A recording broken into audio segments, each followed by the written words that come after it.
With the third pick in the 2019 NFL Draft, the New York Jets select Quinnen Williams, nose tackle, Alabama.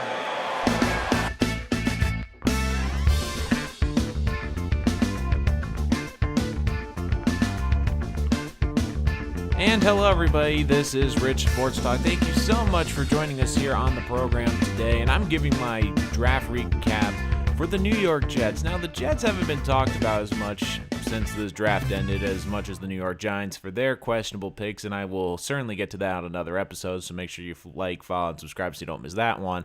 So I had to give the New York Jets some love, and I thought that this draft was very interesting because to me it highlights Mike Maccagnan as the New York Jets general manager. Now we have a history of patterns in the draft, and I wanted to go over that, the good and, to me, the questionable of this year's 2019 NFL draft. Now, for Mike Maccagnan, there's good and bad in the draft. We've seen this multiple times now over his tenure with the New York Jets. The good is in the first round, he's done pretty well. He has gone for the best player available regardless of fit, and I think he did that once again, getting the best defensive prospect in Quinnen Williams. And it's worked out pretty well. Jamal Adams has been a cornerstone, Sam Darnold has been a cornerstone, and Leonard Williams has been a cornerstone. And the one time he kind of went for a need was Darren Lee, and that hasn't turned out so well as it looks like he won't be on the roster next year. What's concerning to me about Mike Maccagnan is his later round picks. There have been a lot of whiffs, and once again this year follows that pattern where he's taking risks on some guys, maybe trying to get a little bit more of the talented guys that have question marks, and they haven't all worked out too well for him. And that's what's concerning about this draft for me with the New York Jets is the character. Because if you look at the Jets draft history, there's been some decent players he's found in later rounds. Jordan Jenkins in the third round was a nice pick. Elijah McGuire. I also really like Chris Herndon from last year's draft.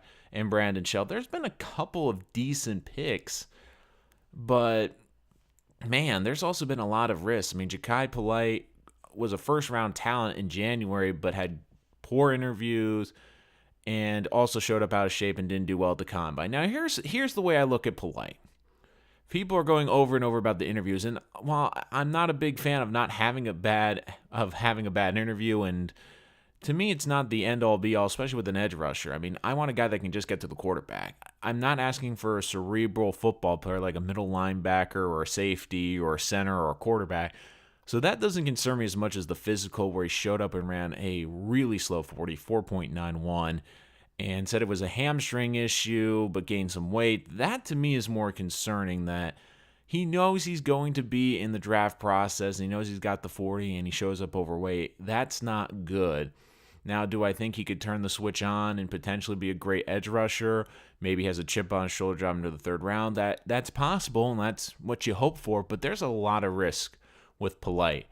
Then you also have other risk in this draft as well. You have Chuma Edoga, the left tackle, right tackle from USC. Now, here's what I'm hoping with this pick. I'm hoping Sam Darnold says, look, I know that there's been some negatives on him. He had the incident where he pushed a referee and was suspended, but I know this kid. I know he works hard. And look, he's a great pass protector. He's not a mauler, but he's very good, quick on his feet, good pass blocker.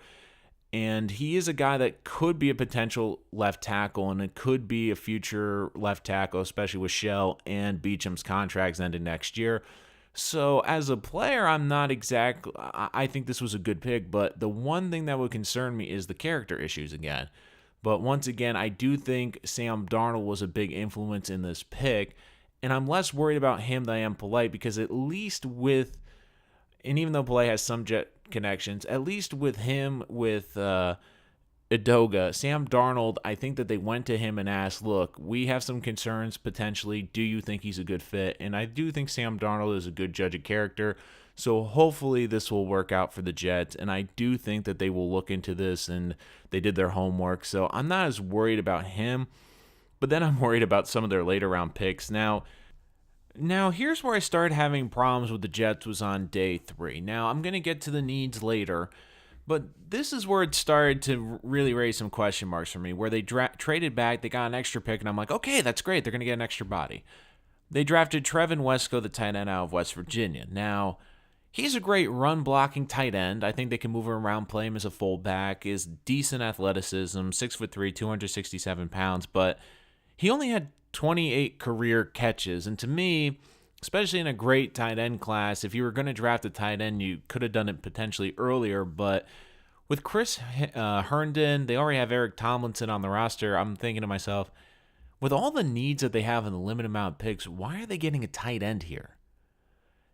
And there were some decent corners still on the board. I thought that there was rumors today, and I believe it was either Manish Mehta or Rich Shamini said they were trying to trade up in the second round to get one of the great corners or one of the wide receivers in the second round, but they weren't able to trade up. But getting a tight end here, especially a blocking tight end when this is a passing lead now, I understand that on paper saying, well, this could be great. This could help with our running game, help open up some holes for Le'Veon Bell. But I'm looking for a tight end that if he's going to be a blocker, like I liked, for example, Moreau, the tight end from LSU, because even though he was more of a run blocker, he had more of a pedigree as a pass catcher, and he was a better athlete, and you thought he could develop and be one of those nice roll tight ends. With all the needs you have, you go with a tight end here? And then I was looking down again. I was thinking, okay, well, in the 5th round, they got Blake Cashman, the middle linebacker, who's a guy I like. I thought he has a good motor. I think he'll be a nice role player and a tight and a special teamer. And also signals that I don't think Darren Lee's going to be on this roster either. But this is a guy I'm like thinking, okay, this adds depth to the middle linebacker position. Okay, there's still some other positions they could address. But then the final pick really made me scratch my head, which was Blasson Austin, the cornerback from Rutgers. And I'm saying to myself, wait a minute, they waited this long to get a corner? And then I'm thinking, okay, they go out, they get a corner, all right. But this is the problem I had, is he's coming off back-to-back knee surgeries. He's only played in 5 games in the past 2 seasons. I'm thinking to myself, why are they drafting a guy here in the 6th round that will probably be a priority free agent? And this was really the final pick, and it drove me nuts because of this. We've seen a couple of times where Maccagnan has gone out and gotten a player with bad injury history, and it has not worked out. Remember Devin Smith? I mean, he played 14 total games. I mean, he was never healthy, but he had injury issues at Ohio State. But the Jets still drafted him, and I'm like, okay, well, that's not good. Then a couple years ago, they drafted Derek Jones, the cornerback out of Michigan. He never saw the field, and he had injury problems as well. And I kept saying to myself, why is he drafting guys that are injury prone? I mean, if you're hurt in college and you've had injury problems in college, then I'm concerned you're going to stay healthy in the NFL. And with a team that has so many needs still and a limited amount of picks, I'd rather take a less talented player, a guy with less upside, but a body that was healthy and you have a feeling could be there. I mean, there's even talks that he's going to start the season on the PUP list, and I'm like, why are we taking a guy here in the draft that might not even be available in training camp? And this is what's concerning to me about Maccagnan in this Jets draft is, look, he's done fine in the 1st round, but where you make your money drafting is in the 2nd to 5th rounds, finding starters in the Jets. It has not been good to them. I mean, I'm looking back last year, 3rd round pick Nathan Shepard, talented guy, but a guy that never played against NFL level, and you saw that he had a big learning curve last year, and even though he'd made some nice plays, it never really worked out. Then Ardarius Stewart, Chad Henson, both are no longer on the roster. I mean, then you look at Christian Hackenberg, who was a complete bust. Justin Burris. I mean, there's a lot of guys. Lorenzo Malden still is no longer on the team. Bryce Petty is no longer on the team. There's a lot of mid guys that the Jets have really whiffed on, and that's what's concerning to me, and I think why there might be a little bit of a rift between Gase and between Maccagnan, because I think that, to me, the way I've interpreted Gase is he's a guy, he wants some grinders, he wants guys that are going to be available. And a lot of these guys, they have a lot of good upside, but there's a lot of questions with them. And I look at New England. And New England, once again, and I understand they had more picks, but once again, you look at all the New England picks, what do they all have in common? They are great leaders. They're well known for their work ethic, their motor. for not having questions off the field, and more importantly, they might not be as talented as some of the other guys ahead of them, but you feel like they're safer picks. And especially with the Jets, I wish they went a little bit safer. Now, Polite's a big upside guy. I can get why they took that risk, having a guy that was a potential first-round talent as a pass rusher in the third round. And to me, as long as they feel like he's going to be in shape, I don't really care about his interviews. I think that could be the pick that's going to determine how good this draft is. I don't necessarily have a problem with the left tackles. I do believe they asked Sam Darnold. I think he signed off. But the last couple of picks in this draft really had me scratching my head. When you're limited with draft picks, I mean, you get a tight end who only has 28 career catches in college. And to me, when I came into this draft too, I said, what are the three biggest needs? And I said, did the Jets address their three biggest needs? Which was, if I had to say the top three needs for this team, was an edge rusher, a center, and a cornerback. Now, you're going to say, well, they got two of the three. But here's the thing. Okay, I'll give you the edge rusher. They didn't draft a center. They don't have a starting center next year. Kind of an important position. Didn't even address the center position, which made me scratch my head. But then the cornerback position, you're saying, well, they addressed it. Well, they addressed it in the 6th round when there's a lot of good cornerback prospects rounds 2 to 5. Some that could have even potentially started in the 4th round that the Jets passed on. And then I look in the 6th round, they're getting a guy that might start on the PUP list. So you drafted a corner that might not play next year. Now, it'll be interesting to see. Now, there's rumors that Jadeveon Clowney could be available. I could see the Jets being the sweepstakes for him. I could see him being in the market for a cornerback, Ziggy Ansah on free agency. So I think that they can find a way to get another edge rusher. I think you can find a way, but finding a cornerback, I mean, could they bring back Maurice Claiborne? Sure, it's possible. But this was another draft, again, where Mike Maccagnan, and I give him credit because you don't necessarily have to fill all your needs. There's other ways to do that, and I think that teams that just get hamstrung by the need really get hurt. But you look at the strength of this draft, there's a lot of good corner prospects. There's a lot of good offensive line prospects, and they only drafted one offensive lineman. They drafted a corner that's played 5 games in the last 2 years. I mean, I don't know what I'm missing here. I mean, he took advantage of the pass rusher. He took advantage of getting Quinnen Williams. I think his best picks were his first 2 picks.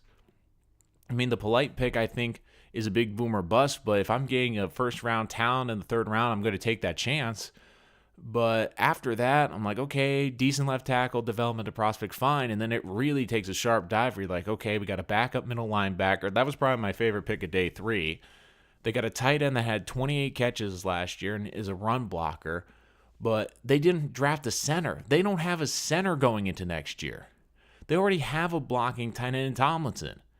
I mean, the tight end position, you're going to address it earlier. Don't address it in the 4th round. And I'm saying, look, they need offensive line bodies. They could use some more depth at the outside linebacker position. They could use some help in the secondary. And in the secondary, even the safety position, I think they need another backup player. I mean, if you looked at my mock drafts for the Jets, I hit on Quinnen Williams, I hit on Polite. But I said that I looked at this draft, and even though I had them drafting tight ends, it was when they acquired picks, and it was later, and they were for higher value. I always had them getting a backup safety in some capacity. But again, I do think the Jets did have a good draft. I did think that, once again, the reason Maccagnan is here, and I do think he is on thin ice, but here's the reason why he's here for another year. It's hard to get rid of a general manager that hit on a potential franchise quarterback, which they did in Sam Darnold. I think that is the saving grace for Mike Maccagnan. It's hard to get rid of a guy that in back-to-back drafts gave you keystone defensive players and offensive players to build your franchise around, like a Jamal Adams and a Sam Darnold, and now this year a Quinnen Williams.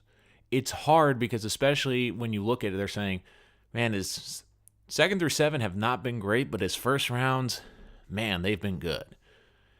So for Maccagnan, there's a lot of risk in this draft. But if he hits on the first 3 picks, if he gets a future starting tackle, if he gets an edge rusher, if he gets a great defensive player in the first 3, and I'm not saying the backup 3 have to be great if they can contribute in some way, but if he hits on these first 3 picks in the draft, I think it will be viewed as a good draft. But I do think the Jets, there's a lot of question marks in this draft because you have a lot of character issues with some of these picks. Outside of the first pick, you have questions about health. And this is the one concerning thing I have was more the health, where you've seen him draft some character issues and you've drafted some injury issues. in the past, and they have not worked out for the Jets. They have not worked out, and that is what's concerning to me, is we've seen this pattern before, and it has not been good. Look, there have been some decent late-round picks.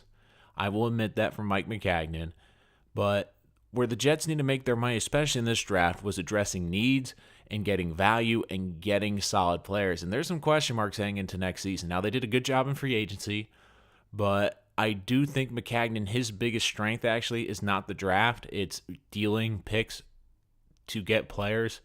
I think the best move last year was the Henry Anderson trade, where he traded a 7th-round pick and got a guy that led the team in sacks. He's good at trading those late-round picks for proven veterans or good young players. To me, that's Maccagnan's strength. I think his other strength was drafting in the first round. But it'll be interesting to see if the Jets can maneuver, maybe get another pass rusher in free agency. I think that will be great. I still think there's a lot of work to be done before opening day. But overall, I'll say this again, I'm not going to give a draft grade. I think that grades are, it's tough. You got to wait a couple of years to give a complete grade. There's things I liked, there's things I didn't like, and I do think that this was a big draft for the Jets. I think that it's getting unnoticed because of the Giants draft across town, but I do think that, once again, Maccagnan got a great building piece in the first round, but what's going to determine the success of this draft is going to be the later picks, especially day 2, because you have 2 prospects that on the high end could be a potential starting left tackle and a great edge rusher for you. But on the low end, you have 2 potential guys that could be head cases in the locker room and could be major busts at the position. That's going to do it for this episode of Rich Sports Talk. Thank you so much for joining us here today. Make sure to like and follow wherever you are watching or listening. That's YouTube, SoundCloud, Spreaker, and available on Spotify and on Apple Podcasts and iTunes. I'm going to do a Giants recap soon. Make sure you follow and subscribe so you don't miss that. But until next time, this is Rich Sports Talk, and I'm your host, Nolan Rich.